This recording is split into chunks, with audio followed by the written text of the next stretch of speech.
신명기 13장, 오늘은 13장 1절에서 5절입니다. 제가 읽도록 하겠습니다. 신명기 13장 1절에서 5절을 제가 읽도록 하겠습니다. 너희 중에 선지자나 꿈꾸는 자가 일어나서 이적과 기사를 내게 보이고 그가 내게 말한 그 이적과 기사가 이루어지고 너희가 알지 못하던 다른 신들을 우리가 따라 섬기자고 말할지라도 너는 그 선지자나 꿈꾸는 자의 말을 청종하지 말라. 이는 너희 하나님 여호와께서 너희가 마음을 다하고 뜻을 다하여 너희 하나님 여호와를 사랑하는 여부를 알려 하사 너희를 시험하심이니라. 너희는 너희 하나님 여호와를 따르며 그를 경외하며 그의 명령을 지키며 그의 목소리를 청종하며 그를 섬기며 그를 의지하며 그런 선지자나 꿈꾸는 자는 죽이라. 이는 그가 너희를 애굽 땅에서 인도하여 내시며 종되었던 집에서 속량하신 너희 하나님 여호와를 배반하게 하려 하며 너희 하나님 여호와께서 너에게 행하라 명하신 도에서 너를 꿰어내려고 말하였습니다. 너는 이같이 하여 너희 중에서 악을 제할지니라. 아멘. 이제 신명기인데요.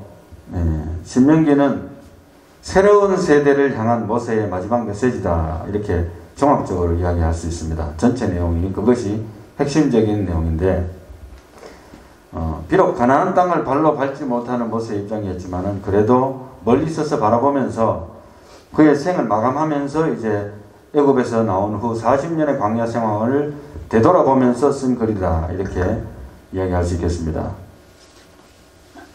고별 메시지죠. 고별 메시지. 그리고 이제 신명기의 기록 목적은 이미 준 하나님의 율법들을 사실상 재해석하면서 재강조해주고 있다, 이렇게 말씀을 해줄 수가 있겠습니다. 풀어가면서 설명합니다. 영적인 원리들을 보면은 이제 내 하나님 여호와를 경외하라, 그의 모든 도를 행하고 그를 사랑하라, 마음을 다하고 뜻을 다하고 성품을 다해서 여호와를 섬겨라, 내 행복을 위해서 하나님께서 주신 명령에 순종해라, 그러면 너희들이 복을 받을 것이다. 이러한 핵심적인 내용들로 전개를 해주고 있습니다. 그리고 실질적으로 살펴보게 되면은 신학적인 위치도 상당히 중요한데, 구약에서 신명기 자체를 인용한 것이 한 350번 정도 나올 정도로 이 신명기가 핵심적인 신학을 배경을 갖고 있어요. 그리고 신약에서도 약 190번 정도로 신명기가 인용이 됩니다. 그만큼 신명기의 내용이 요약적이면서도 총망라하는 어떤 신학적인 배경을 가지고 있는데, 핵심적인 내용으로서 하나님은 한 분이라는 거예요. 한 분. One God. 한 분. Only God. 한 분이라는 거예요. 그리고 백성도 하나고 한 성전이라는 겁니다. 이제 다른 민족들처럼 다신, 그러니까 여러 가지 신들을 믿지 않고 딱 하나님만이 신이라는 거예요. 그래서 예수를 믿는다는 것은 유일하신 하나님을 믿는 거예요. 뭐 다른 신들 중에 한 분, 이게 아니고, 기독교의 절대적인 배타성이 바로 거기에 있어요. 그러니까 여기에 있어서는 사실 우리가 타협할 수가 없는 거예요. 타협점이 없어요.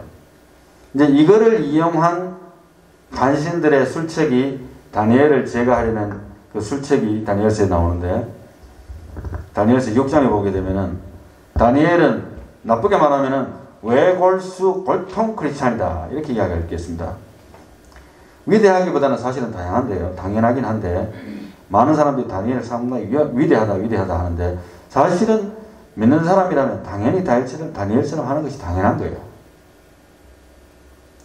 다니엘서 6장 7절에 보게 되면은 나라의 모든 총리와 수령과 방백과 모사와 관원이 의논하고 왕에게 한 율법을 세우며 한 금령을 정하실 것을 구하려 하였는데, 왕이여, 그것은 곧 이제부터 30일 동안에 누구든지 왕 외에 어느 신에게나 사람에게 무엇을 구하면은 사자굴에 던져넣기로 한 것입니다.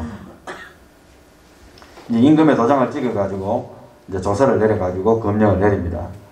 그런데 10절 말씀에 다니엘이 이 조서에 의인이 찍힌 것을, 임금의 도장이 찍혔죠. 어명이죠, 어명. 찍힌 것을 알고도 자기 집에 돌아가서는 그 방에 예루살렘으로 향하여 열린 창에서 전에 행하던 대로 하루 3번씩 무릎을 꿇고 기도하며 그 하나님께 감사하였더라. As he had been doing previously. 전에 행하던 대로 습관을 쫓아서 결과는 어떻게 됐습니까? 하나님이 직접 개입하셔서 다니엘을 살리시고 다니엘을 참수한 자들이 오히려 사자박이 됐잖아요. 그것이 하나님의 개입입니다. 살아계셔서 역사하시는 유일하신 하나님. 둘도 없고 셋도 아니고 유일하신 하나님. 삼일체이긴 하십니다만은 하나님은 한 분입니다. 그리고 이제 신명기에서는 그 하나님의 말씀을 바라보는 관점을 잘 이야기해 주고 있는데요. 하나님을 어떻게 이 하나님이 진짜 섬기는 게 너무너무 힘들다 이런 것보다는 자유로운 가운데 마음속에서 우러나서 하나님을 섬기기를 원하는 것이 하나님의 뜻이라는 것을 모세가 풀어서 해석을 해주고 있어요. 상당히 어떻게 보면은 구약 속의 신약이다 이렇게 이야기할 수도 있겠어요. 신명기는 구약 속의 신약과 같은 책이다. 그러니까 마음속에서 우러나서 하나님을 섬겨주기를 바라는 것이 하나님의 원래의 뜻인데 사람들이 오해를 한다는 것이죠. 그래서 하나님의 사랑을 받는 성도는 마땅히 하나님을 섬기되 입술로만 섬기지 말고 또 형식적인 제사로만 섬기지 말고 하나님을 그렇게 섬기지 말고 마음으로부터 우러나와서 하나님을 사랑하고 섬기라는 거예요. 하나님은 인격적인 존재라는 거예요. 그런 것을 강조를 해주고 있습니다. 근데 오늘 제가 설교 제목을 주보에 보시면 아시겠지만은 교회 안에서 악을 제하라 이런 제목을 드렸습니다. Eliminate sins in your church. Eliminate 제거하라는 것이죠. Sins in your church. 여러분들의 교회 안에서 죄를 제거하라. 무슨 이렇게 갑자기 뚱딴지 같은 제목인가 싶을지 모르겠습니다만은 본문과 연관이 됩니다. 특별히 신명기 13장 우리가 1절에서 5절 본문을 했는데 5절 말씀 다시 보면은 그런 선지자나 꿈꾸는 자, 그러니까 쉽게 말하면은 하나님의 이름으로가 아니고 다른 이름으로 예언과 말대로 했는데 그 예언들이 쪽집게처럼 다 들어맞고 이루어지는 거예요. 이야 대박 아닙니까? 그런데 그렇게 된다 할지라도 그 선지자나 꿈꾸는 자는 죽여라 했어요.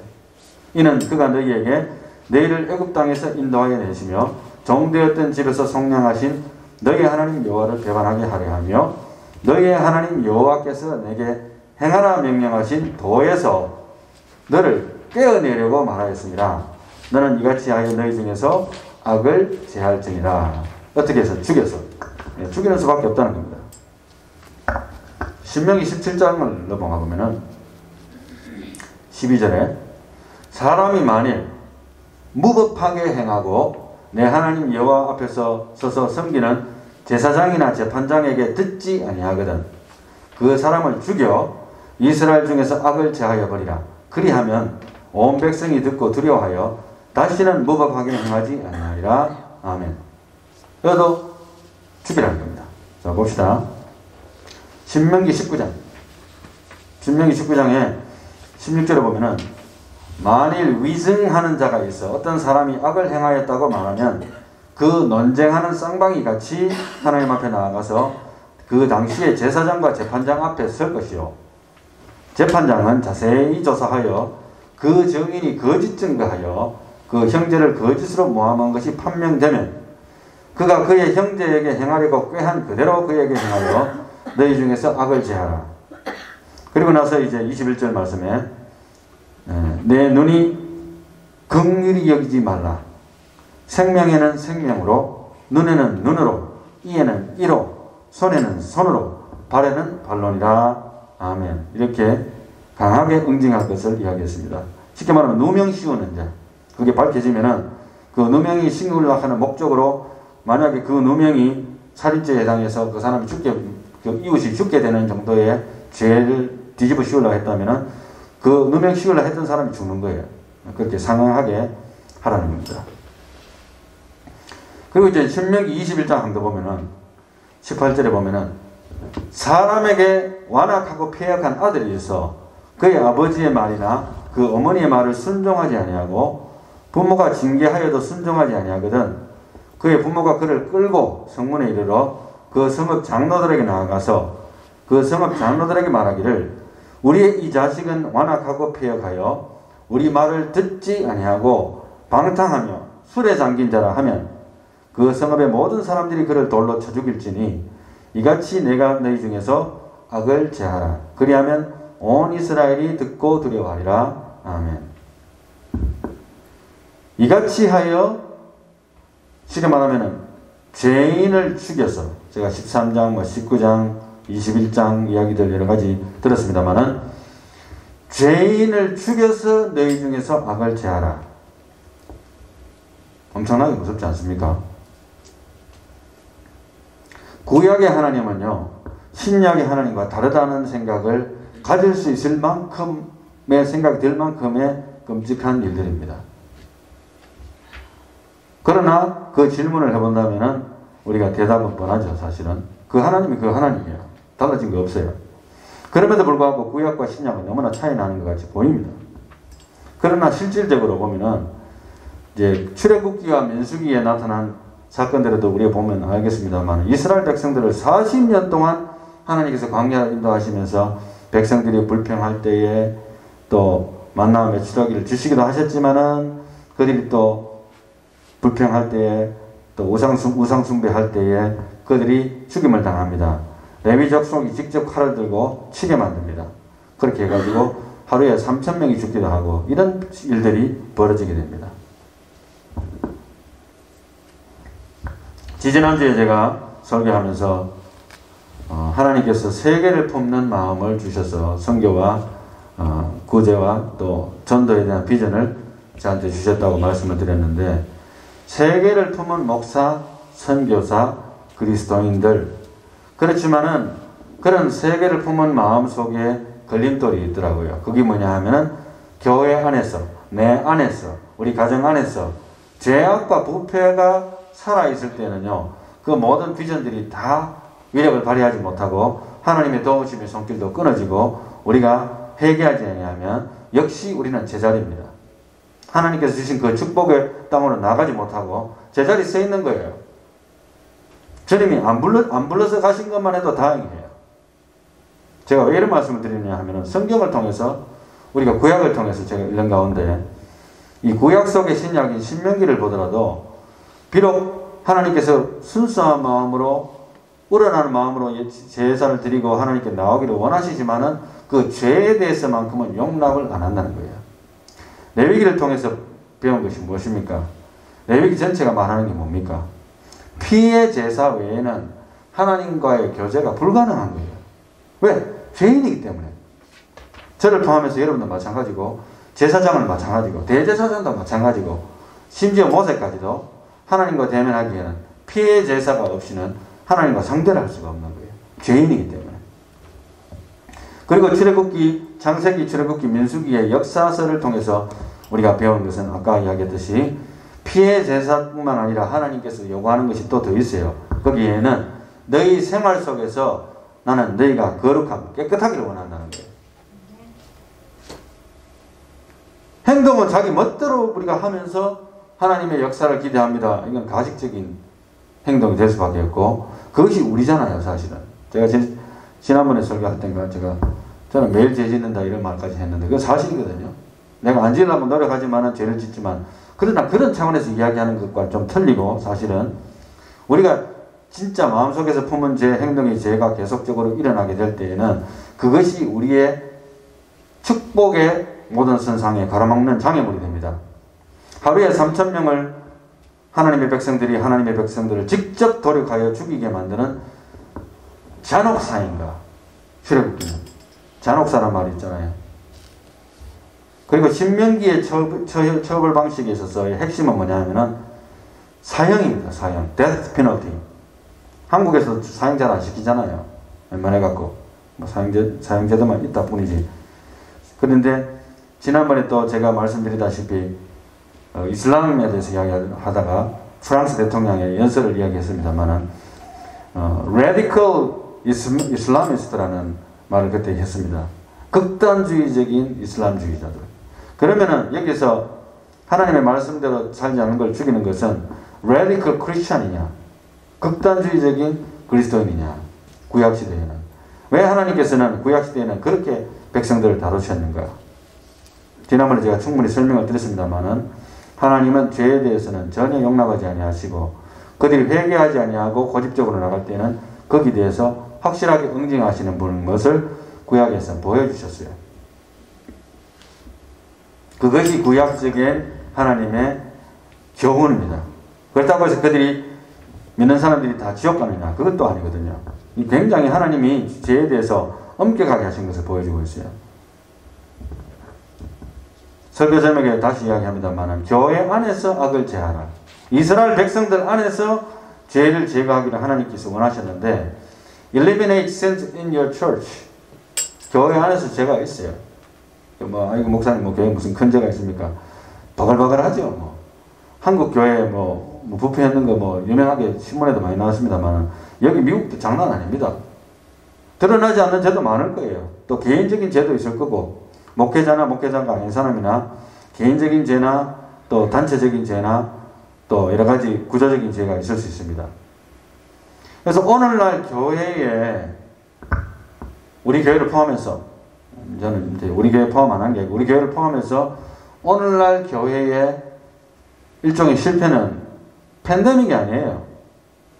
팬데믹을 핑계로 교회 부흥이 지금 안 되고 있기 때문에 계속적으로 안 될 것이라고 말하는 사람이 많아요. 이제 목사님 이제 교회 안 됩니다.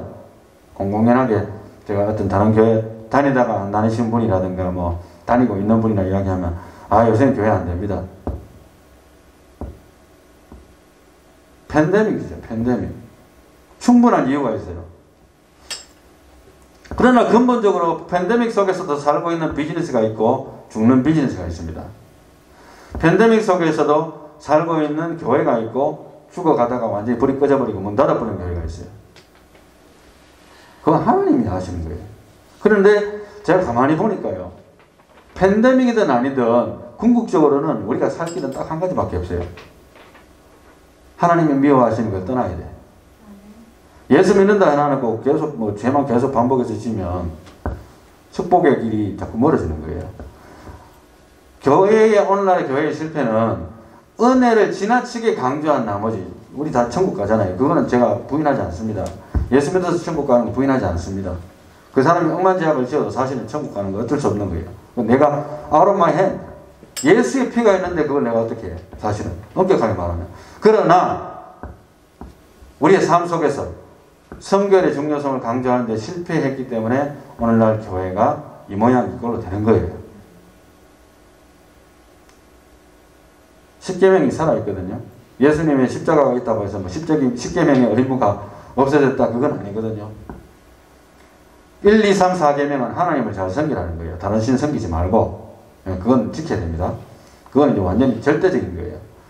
이제 무당 찾아가고 점쟁이 찾아가고 이건 완전히 그거는 이제 하나님 눈밖에 크게 나는 겁니다. 그 다음에 5번 5계명부터 10계명까지가 사람에 대한 계명인데 첫째가 뭡니까? 5계명 내 부모를 공경하라. 이거는 핑계를 많이 댑니다. 사람들이. 내가 지금 현재 형편이라 갖고 부모 공경 못하는데 핑계죠. 항상 공경해야 되고 6번째 계명은 살인하지 말라. 그러나 예수님은 거기다 더 붙였어요. 너희가 형제를 미워하면 살인하는 거다. 마음속에 너 미워하지? 살인죄 지었어. 이렇게 이야기했어요. 그 다음에 간음하지 말라.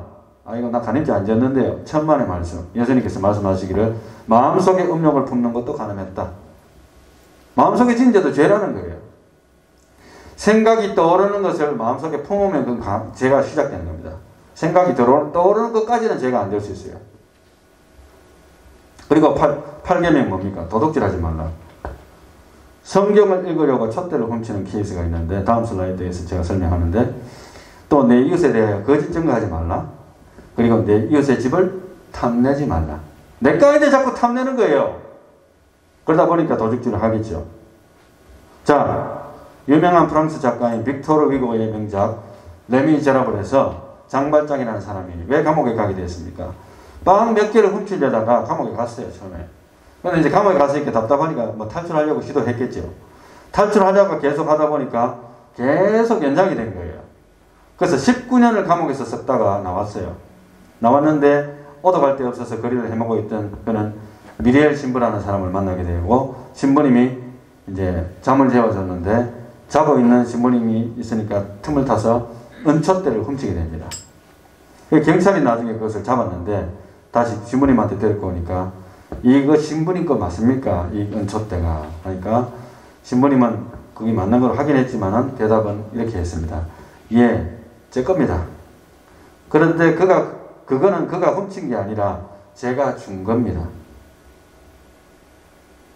크리스찬의 의로움이라는 것은 내가 옳은 것을 주장하는 것이 의로운 것이 아니고 허물을 덮어줄 수 아는 것이 의로운 거예요.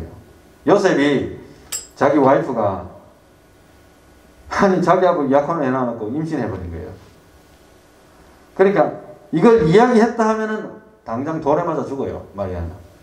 그때의 법입니다. 돌에 맞아 죽여야 되는데 가만히 끊고자 했다고 기록되어 있어요. 그 허물을 덮고자 한 거예요.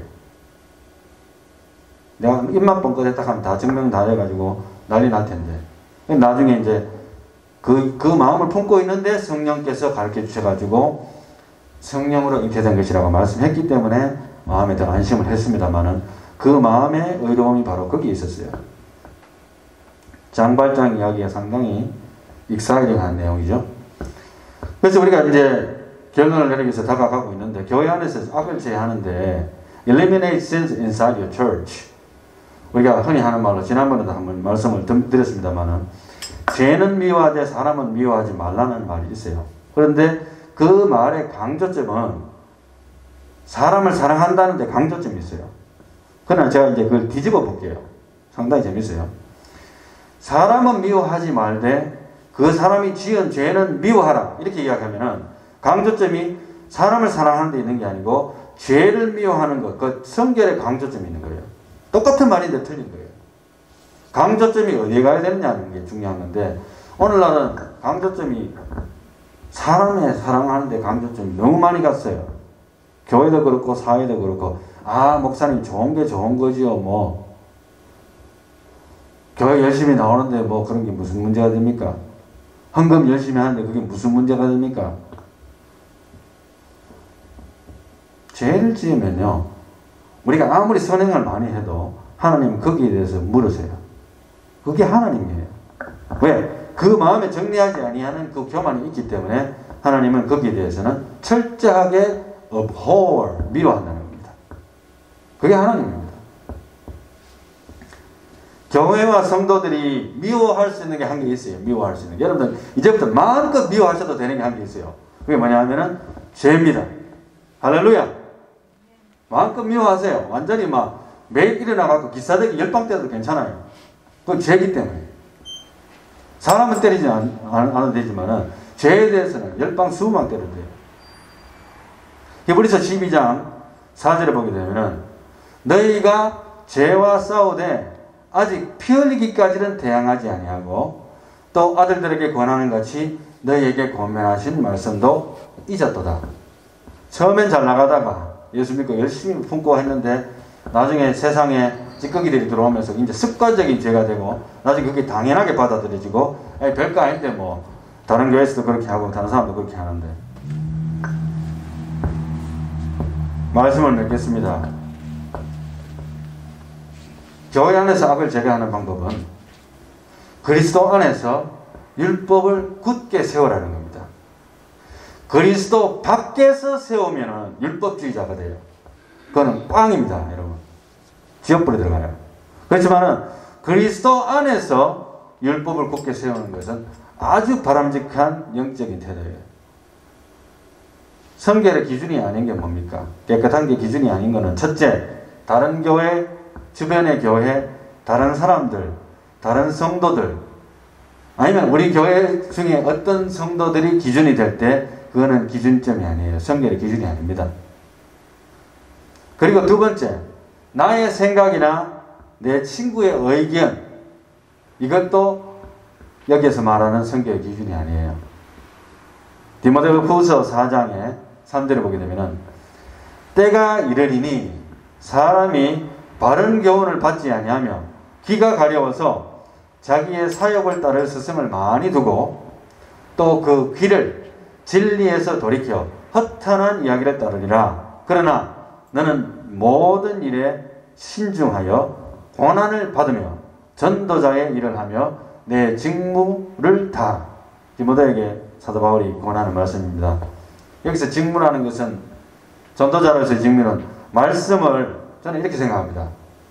목회자나 전도자나 선교사의 가장 핵심적인 직무가 뭡니까? 그거는 어떤 집에 가가지고 신방해가지고 거기에 필요한 거 도와주는 거 그런 거 말고 그건 핵심적인 게 아니고 가장 중요한 것은 하나님의 말씀을 100% 순도 있는 그대로 하나님이 원하시는 방식으로 있는 내용 그대로를 전달해 주는 것. 그것이 가장 기본적인 직무예요. 목회자가 그거 하지 아니하고 대충 사람들의 비 맞추는 설교를 하고 비 맞추는 식으로 목회를 한다면 그것은 결코 그 사람들의 영혼을 성장시키지도 못하고 하나님이 원하시는 진정한 축복의 길을 목회자가 가로막는 거예요. 사실은 내가 가로막는 거예요. 내가 성도들의 앞길을. 옛날에 어떤 분이 자기의 신앙 고백을 한 신앙생활을 이야기하면서 자기가 참 어렸을 때 젊었을 때는 교회 다니면은 예배당 나갔다 하면 만나 목사님한테 얻어 터진대요. 왜? 하나님 말씀으로 죄에 대해서 지적하고 워낙 그러니까 자기 죄가 드러나고 이러니까 막 눈물이 나고 막 회개하고. 그런데 요즘에는 그런 설교가 별로 없다 그렇게 컴플레인하는 것을 제가 들어본 적이 있습니다. 얼마나 어떻게 보면 안타까운 이야기입니까? 목사 자신도 그냥 대충 살지 뭐. 아니거든요. 하나님은 철저하게 죄를 미워하십니다. 이것은 변하지 않습니다. 구약의 하나님이나 신약의 하나님이나 지금의 하나님이나 동일하시는 하나님, 죄는 절대로 용납하지 아니하십니다. 할렐루야. 교회가 살고 가정이 살고 개인이 살고 선교와 구제를 하려면은 그리스도 안에서 율법을 굳게 세우는 것입니다. 명심하고 하나님 말씀 붙들고 하나님의 율법을 쫓아서 살아가는 저와 여러분들이 되시길 바랍니다. 기도합니다. 하나님 감사합니다. 예수를 믿는다고 했지만은 우리가 되돌이켜 보지만은 예수 그리스도의 십자가를 은혜를 받은 자로서 너무나 하나님 앞에 보답하지 못하는 삶을 살았는 것으로 고백이 되어집니다. 저희들을 용서해 주시고 지금까지는 저희들이 비록 그렇게 살지 못했다 할지라도 오늘 말씀을 통해서 우리가 다시 한 번 더 우리를 돌아봅니다.